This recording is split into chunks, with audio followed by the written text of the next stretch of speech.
Guys, good afternoon. Meron po ang pasyente. Matagal ko na yata itong pasyente eh. 3 taon na yata eh, no? Yan. Ang tanongin natin kasi frozen shoulder, no? Pangalan. Ano po? Erlinda Nosete, Taga saan? taga-Hapay na Mangga. Talaga? Hapay na Opo. Eh, ba't napunta? Kasi po, masakit yung balik ko. Frozen shoulder. Frozen shoulder. Okay, frozen shoulder. Kailan pa yun?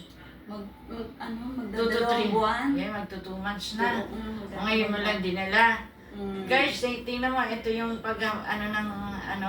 stroke ng frozen shoulder. Kasi frozen shoulder, kasama yung leeg, di ba? Mm. Di ba, nakita mo ang leeg mo, no? Kasama din ang ulo. Yan kasi masakit din.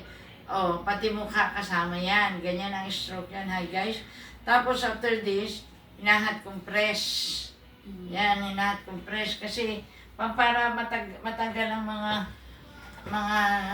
lamig, yung mga nodules, matigas sa kanyang Kanina na therapy natin siya.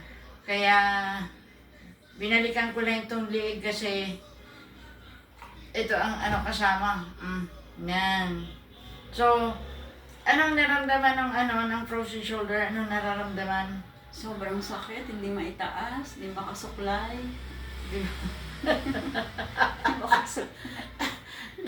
Kaliwa ang isusuklay. Ha? Kaliwang kamay. Di ba? Di makasuklay. Di makataas. So, hirap talaga na may pain pati, Sobrang sakit. Sakit. Oo. Tapos, alam mo ba yung mga bawal na pagkain? Hindi. Bawal yung mga nuts muna, ha? Okay. Nuts. Mahilig. Yan. Kaya hirap kasi tuloy-tuloy ang sarap ng nuts, no? Sa mga ganito, iwasan mo na yung mga nuts, no? Kasi uric po yun eh. May mga nuts. Tapos yung mga laman loob. Ay, hindi po ako makain. Tapos balat ng chicken. Ay, hindi. Bagoong. Hindi. Tuyo. Yan. So, yan. Tingnan mo guys, tingnan mo. Nagiginawa ka. Yes po. Ginagalaw ang leeg kasi grabe. Masakit talaga. Oo, kaya isipin mo 2 months bago dinala dito. Anong work mo nga? Manager na? Sa personal connection. Manager ng personal correction, manager mga mayayaman itong pasyente ko. Amen, amen. Ilan yung anak mo? 5 po. 5. Pero lahat sila ay may work na, no? They are all titled na, mga titulado na. Sa pamagitan lang na hard work mag-asawa. Opo. Pananahi? Pananahi. Kaya yung mga mananahi, huwag kayo mawala ng pag-asa. Tingnan mo ito, nananahi lang. Nakapagpaaral ng mga anak. 2 engineer, no? 2 ba? 2 po. Lalaki, Mm. Isang civil at saka isang Electrical. electrical. Lahat sila may mga work na. Tapos, nasa ibang bansa yung 3 Babae. anak niya na babae. Yung panganay nasa Florida. Yung pangalawa nasa Texas. Texas. Yung pangatlo nasa New Zealand. New Zealand. Kaya yun, tingnan mo. Kaya hard work lang talaga. Huwag mawalawan ng pag-asa yung mananahi. Huwag sasabihin na, mananahi lang ako. No, huwag mong lalangin. Kasi pag ang mananahi, sinundan ng panalangin, no? Ay, nako.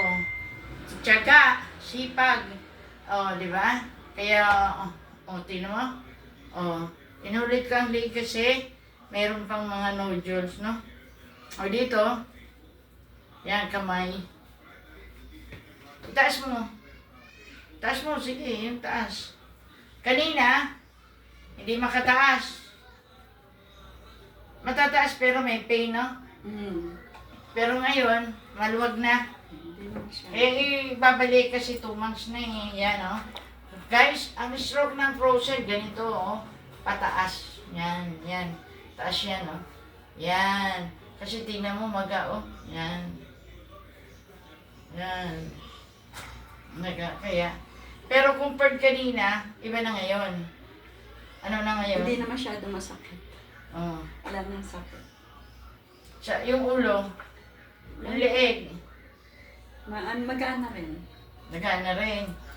Okay. So, siya po ay taga-Taytay. Pero ang kanyang asawa, taga Bicol. Taga Kamalig. Bicol, Kamalig, Albay. Yan, sa may volcano, no? Pero yung kanyang father, taga Kataytay. Taytay, Leonardo, no? Pero nanay niya ay Leyte. Leyte. Oh, kamag-anak ni na Marcos yun, kababayan, no? Na Imelda, no? Leyte. Oh, yan. Pag hinahat-compress, masarap. Yeah, talaga. Sarap, ano. Yan, no? Kanina, magayon eh. Tingnan mo, oh, lalala na yan. Oh, kasi nakadikit yan kanina. Kaya hi guys, pag may mga frozen shoulder kayo, huwag niyo i-atubili, ipa-therapy nyo na. Huwag niyo nang hintayin na mag-severe ang pain. Kasi yan, may pain, di ba? May sakit yan, ano? Oh. Sabi nga niya, hindi nga siya makasuklay. Oh. Kakilos. O, tingnan mo. Okay. Na-therapy na natin siya buong katawan kanina. Ngayon, inuulit natin para to show how to therapy pagka may frozen shoulder. Yan, no? Yan. Tamang stroke. Yan. Yan.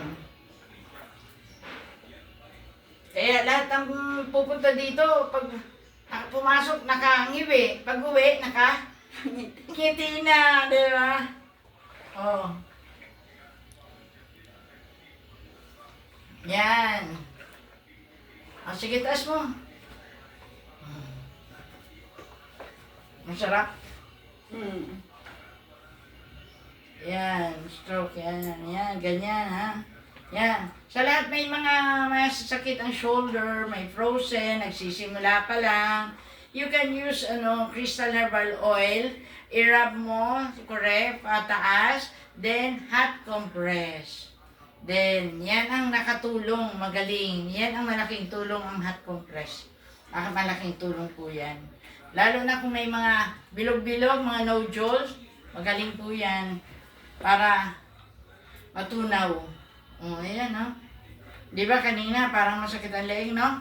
Parang mahirap ilingon, no? Kasama. Pero ngayon, lingon ka sa kanan. Kaliwa. Kanan. Maluwag na? O, tingala. O, baba. O, kanina, di ayos. Kaya, so ano masasabi mo ngayon?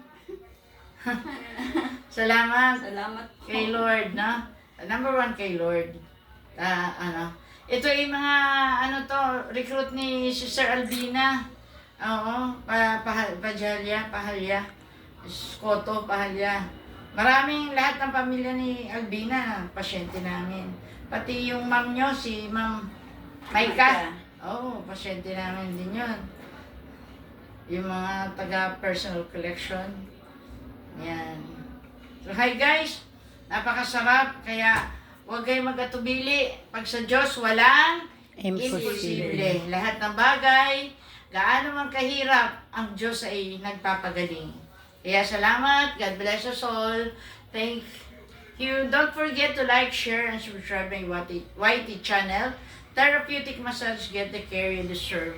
And if you want to see the updates ng mga videos, just click the bell icon para makita niyo yung mga new videos.